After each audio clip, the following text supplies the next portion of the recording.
Now, it's a relatively easy process to find the critical path. That really is the path that follows the longest possible ways of doing things.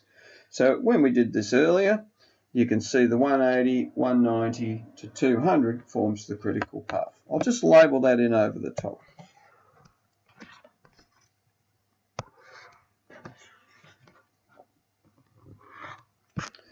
Many people feel that it is perhaps trickier to find the latest finishing times.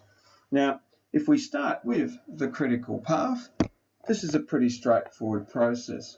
Both the earliest start time and the latest finishing time of the previous activity have to be the same, because all the time factors here are critical for the project completion time.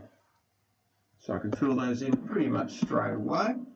190 take 10, 180 checking, and obviously the 180 back to 0. Now what remains are the missing bits and pieces. The ones that aren't on the critical path we simply subtract from the time we're given for that following activity, and that then dictates the latest finishing time for activity E. It's 200 less 30, which is 170. Backtracking, in this instance, reverse path analysis, 200 take 10 is 190. Now I've got a little bit of an issue to establish the latest finishing time of activity A. So when I'm working with this and there is a choice, I write the smallest of the latest finishing times. That could have been 190, take 20, 170. But I've got this other alternative, 170, take from that the activity 120, which will give me 50. So the latest finishing time of activity A is 50 units in this instance.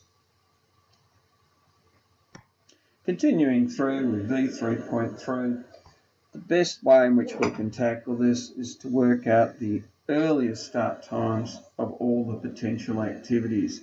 We're looking for the longest time, if you like, through this particular circuit. So I'm just finishing off here, 8. I've got a 9 option here. Now I've got a choice between 24 and 12, or 8 and 13. The 24, 9 and 15 wins out. The slowest time, if you like, 24. So already I'm progressing towards my critical path. Now, armed with the 24, there's a 19 and 0. That's not going to be it. 24 and 9, giving me 33. Definitely on the critical path. The 12, 12 and 8 is not going to be big enough for this sequence. Now, following this bottom connector, K, activities K and M will give me a longer time, so 41, and 6 is 47. That's completing the forward scanning. I'll just quickly draw in the critical path. The next step, once I've done that, is to then proceed with a backward scanning analysis,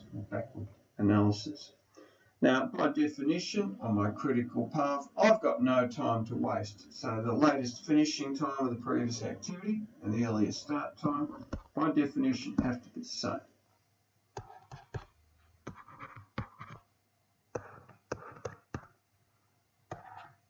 And back to 0. What then remains are for activities that are not on the critical path, and then the analysis of them. I better put that 20 in now, think of it. I'm now going to work backwards through the network, and when I've got several edge options, I've got to choose the smallest of the latest finishing times.